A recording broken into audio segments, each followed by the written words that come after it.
on Tuesday with Thompson, when Mike Gill and I caught up, he kind of pitted us against each other. That's what Mike Gill likes to do, and says that you and I have a difference of opinion because I am happy for Andy Reid and Rick Burkholder and, Steve Wisniewski and a bunch of people that were on that winning Chiefs team, and you're not happy? You're not part of that crowd that's happy for Andy Reid? Oh no, that's not the case. I mean, I wasn't rooting for him, but I'm glad for him that he was able to pull out the win. And like I said, the other guy is Rick Burkholder, who I've known for a long time and really respect and admire. It's nice to see him get that championship. And Steve Wisniewski, which you mentioned, as getting one for the Eagles and now another one with the Chiefs. It's great for him as well. I mean, I didn't understand why Eagles fans were rooting so hard for Andy to get one, but the fact that he got one is not that's no indication that, I didn't want him not to win it or anything. I even threw in and did a little research and remembered that mainland alum and Mike Bradway left the Eagles and went to the Chiefs, and he's now the assistant director of player personnel out there. So there's a South Jersey, Atlantic County connection to the Chiefs that you could root for. Yep, very good. Yeah, Terry Bradway's son. Yep, he's doing very well out there. Yeah, he was with the Eagles for a long time, but then basically grew up in Kansas City when Terry was working for the Chiefs, and has a lot of connections out there, and just thought it was a better fit to move on. But yeah, congrats to him as well.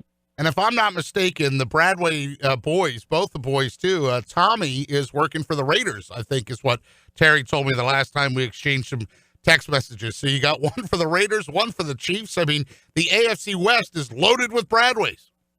There you go. And yeah, Terry's still with the Dolphins, at least for a little bit while longer, I think. So yeah, it's the family's done very well for themselves as far as finding jobs in the NFL, and they're all three of them are doing very well.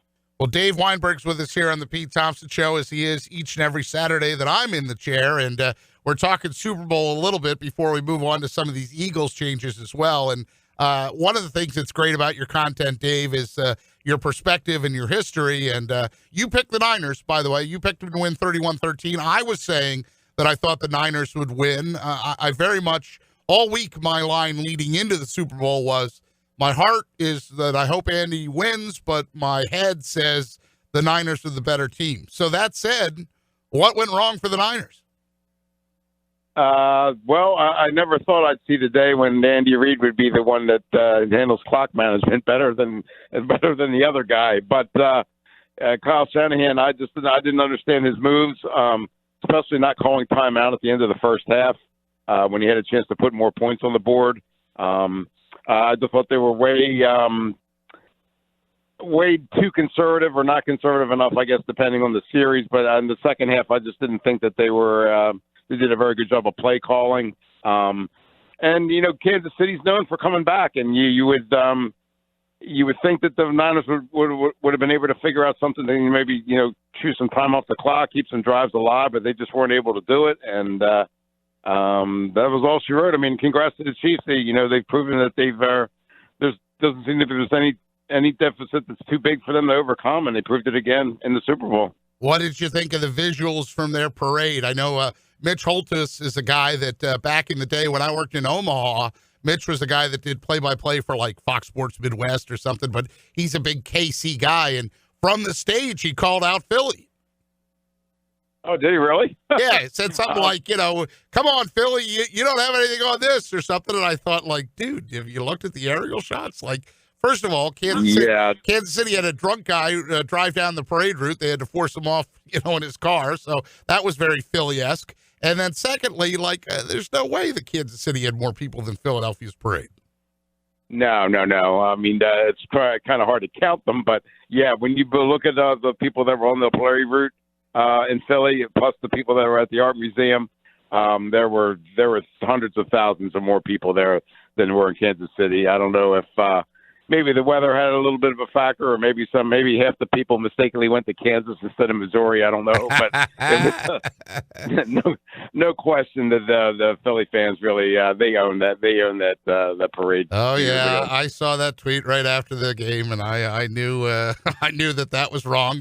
Just for our listeners, just to remind everybody, public service announcement: Kansas City is located in, where the Chiefs play at least, is located in Missouri. They often refer to it as KC-Mo, and then the locals will say KC-Mo or KCK if they're referring to one or the other. KCK, certainly not the one that is the location for the Chiefs and all their fan base and all that stuff. So there you go. We'll just educate the listeners a little bit here as Steve Weinberg and I catch up on a Saturday on the Pete Thompson Show. So you wrote about Palindrome Day. I thought that was a nice twist. And then I never knew that you got to take a shot at the Island Green. Now, why don't you tell that story about your Jacksonville trip and you put one on there? Yeah, it's a kind of a famous family story. But when the Eagles played the Patriots in Jacksonville in Super Bowl 39, the media party was at the TPC Sawgrass. So as part of the festivities, you were invited to take a shot for charity. I think you paid like $5 or something. You got one swing. It was like from like 150 yards out or something. A hole in one won you a car, or if you just knocked it on the green at 17, you got this plaque. So I had a couple margaritas in me. I was kind of feeling pretty good about myself. So I grabbed a 5-iron or something. I don't even know what I grabbed, but I just took a swing and stuck it on the green. I mean, didn't get any close to the car, but that really wasn't my goal anyway. I just wanted to avoid hitting the people that were on the side. So I was able to put one on, and the plaque is still displayed proudly in my home. As it should be. I think that's pretty cool. I mean, I don't know about you, but anytime, with the ShopRite LPGA comes to town, or, anytime if they announce your name on the tee box and then you have to tee off, or anytime that you have more than just your group watching, I get a little nervous. Like, I get a little, in my head when people are watching me, and it's tough for me to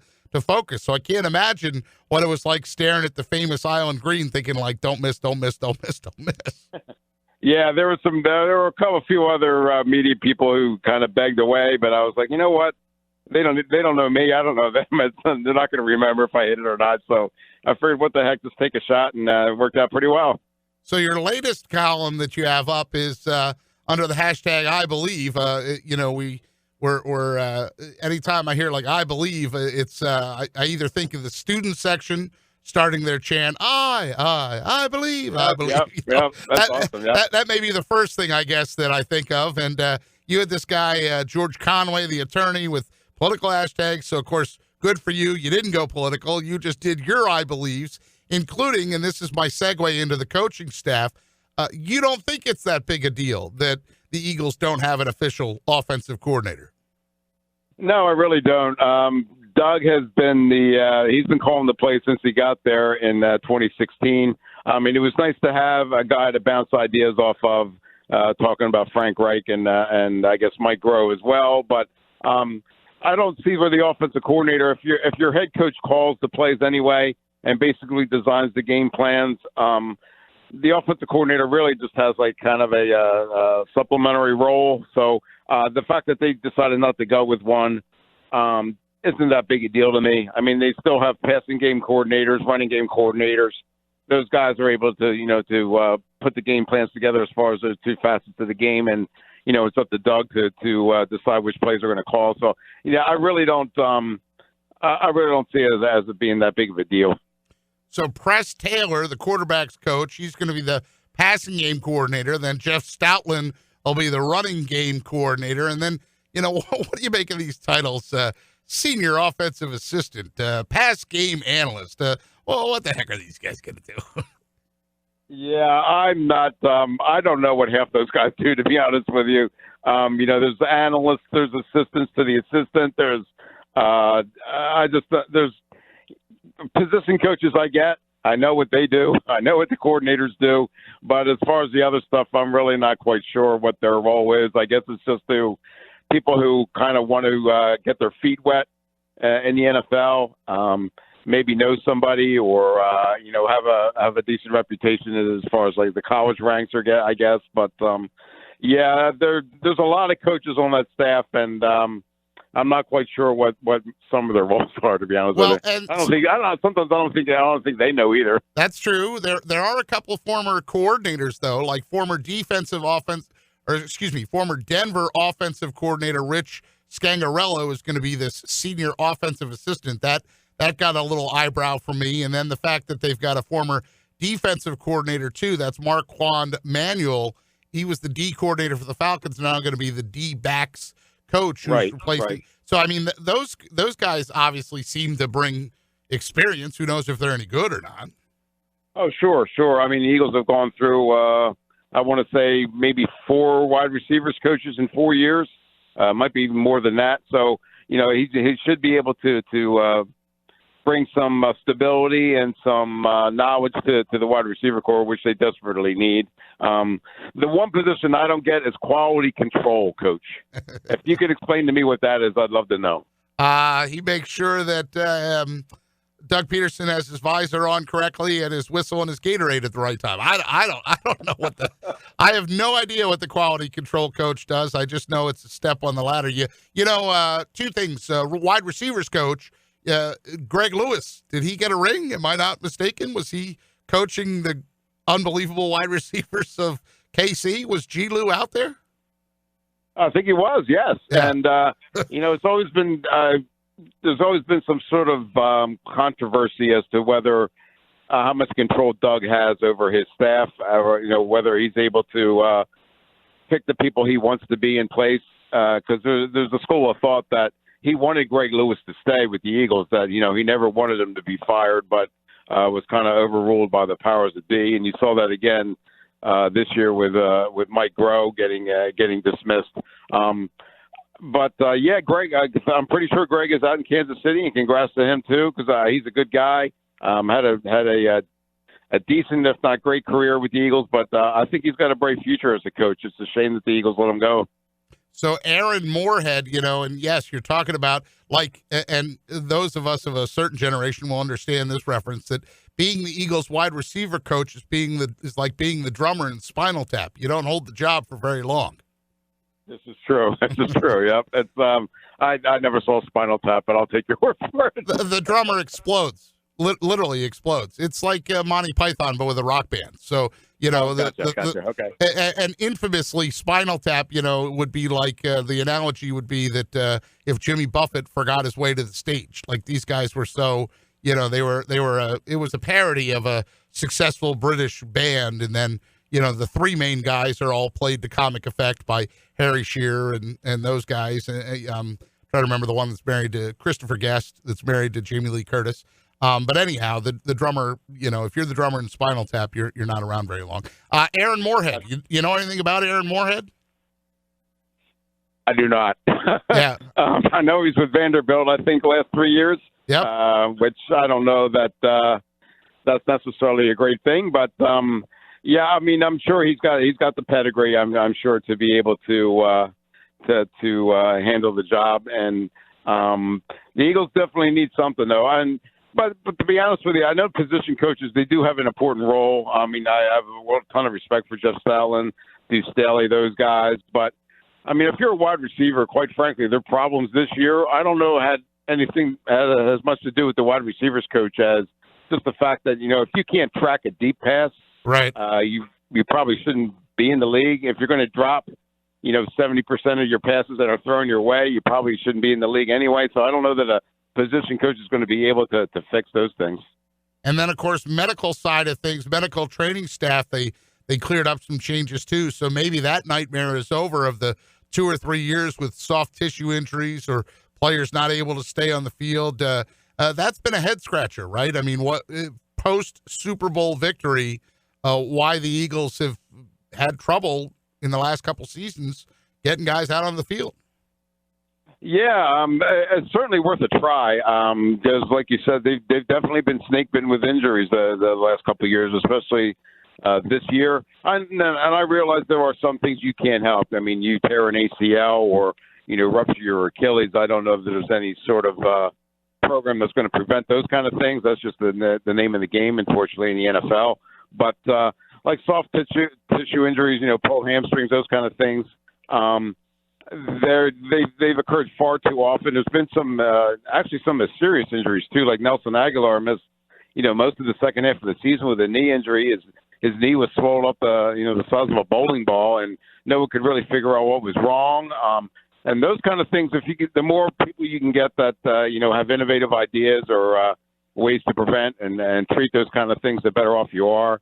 And I guess that the Eagles took a chance with Chip Kelly. One of the few good things he did, I thought, was bringing in Sean Hulse as his guru as far as sports science is concerned. The Eagles were kind of one of the first teams to ever actually implement and test things like sleep patterns and the amount of sweat that you lose during a practice, that kind of thing, and right. Introducing the infamous smoothie bar that they still have, by the way. But, okay.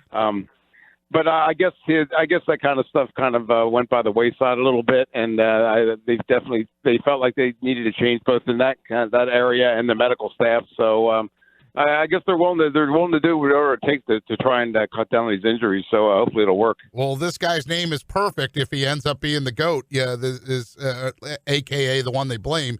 Ted Rath is leaving the Los Angeles Rams to become the Eagles' director of sports performance, and Tom Hunkel is the other guy. So Hunkel and Rath are going to replace this Shireen Mansouri and Sean Hulse, who you just mentioned a minute ago. But yeah, Rath, boy, that's a headline writer's dream, right? If you could say like the wrath of the Eagles, or to me, that's the first thing that jumps out, me and my cheesy humor. All right, Dave Weinberg's with us. Hey, before we move on from Eagles changes in coaching staff, three prominent names. One we already kind of knew about with Connor Barwin, but Brent Selleck and then now Darren Sproles. What were your thoughts as those guys all get titles? Connor Barwin will be the special assistant to general manager Howie Roseman. Brent Selleck was already at the Senior Bowl and part of the team scouting contingent. And then now Darren Sproles is going to be personnel consultant, whatever the heck that means.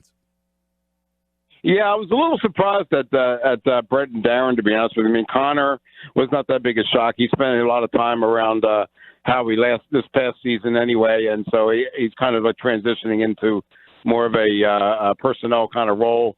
Brent, I'm a little bit surprised because I thought that he was going to be more into his I know he had some possibilities of opening a couple restaurants, and I guess maybe this didn't work out so well, but he always struck me more as an entrepreneur. Darren, that's also a little bit of a surprise. I thought that when he left the game, I thought that he would go back to San Diego and devote more time to another true passion of his, which is golf, believe it or not. He's an avid player, loves to get out there in the San Diego courses and play. But I guess maybe once you're in the game for so long, it's just not that easy to leave it. And if Darren thinks that, I guess this is a way for him to stay involved in the game that he devoted so much time and energy to. So credit to him, and hopefully it'll work out. It's not something like they owe him money, and this is a way to give him a title and pay him the money, or something like that. I don't think so. Right. No, Darren retired, so yeah. I don't think you owe him anything. And Brent's been out of the game for a while now. So, I don't think that's the case. Here's a little nugget for you. The Wrath that we talked about, and I was having fun with his name. He's not going to let this go, are you? No, but his biggest, thank you. His biggest claim to fame so far in his career, good claim to fame, is that he was the Rams' get-back coach. He was responsible for grabbing head coach Sean McVay whenever he drifted onto the field. Let's hope his responsibilities are a little more detailed with the Eagles. This is true, yeah. I mean, I think was it Andy Reid or somebody? I know somebody had that title with the Eagles with the coach. I can't remember which coach it was, but yeah, I guess it's a dirty job, and somebody's got to do it. Yeah, I'm sure you've seen that piece. Either I guess it's ESPN that did it, or NFL Network did it. The profile of the get back coach, and literally every staff of the NFL has one. It's somebody's job to make sure that they get back into the coaching box or get back into get back off the field of play. Yep. That's pretty funny. I wish they would do it more for basketball too. No doubt. All right, Dave Weinberg's with us. Follow him on Twitter at Dave Weinberg19. That's his Twitter handle now. He writes an extra points column for us on 973 ESPN, and you had your I believes up, including you don't think that the Phillies should be retiring Roy Halladay's 34. What gives? Doc wasn't good enough for you? Roy was very good for 2 years while he was here. 2 of his 4 years, he was fantastic. I just don't think that he was here long enough to warrant that kind of honor. If the Phillies certainly can do whatever they want, but it just seems to me that you should be. To me, he's always been a Toronto Blue Jay and always would be. And they actually retired his number a couple of years ago, as a matter of fact. So I just don't. I just don't think that to retire somebody's jersey is a pretty special thing. They haven't done it that often. But, you're talking about the legends in Philly of Robin Roberts and Richie Ashburn and those kind of guys. And I just don't think that. I think there's people that are a little bit more deserving. Maybe they'll get around to retiring their numbers, sooner or later. I'm talking about like Chase Utley and Jimmy Rollins and even Richie Allen. I know he's known as Dick Allen now, but I always called him Richie when he was with the Phillies. So I just think there's guys that are more number 10, Darren Dalton and Larry Boa. I think that would be a great thing. And no disrespect to Roy, he had a great 2 years here, and but I just don't think that's enough to get your jersey retired. Dave Weinberg with us. We'll finish with 2 more. We'll talk about the ShopRite LPGA Classic, and then we'll finish with boxing. ShopRite LPGA. I'm friendly with the folks over there. I voice their I know. sizzle reel every year. I've been telling them that the golf tournament I used to cover in Omaha had fireworks in a beer garden every year, and it was a huge hit. And every year, Tim Aronson, who's the chief mahoff, if you will, and the leader of the whole thing, and Bill Hansen kind of roll their eyes at me and think, like, do you have any idea of the paperwork and the permits that we'd have to do to shoot off fireworks in Galloway? So I try. I just want to see like a band or a concert, little small concert venue. I think it'd be great, but that's my opinion. You believe that they should have like a whole, 17. I don't know if you could have the stands all the way around it, but 17 at the Bay Course, that's just a pitch and putt, right? Yep. I think that would be the perfect hole to do it, actually. I'm just a big fan of the Waste Management Phoenix Open, that 16th hole.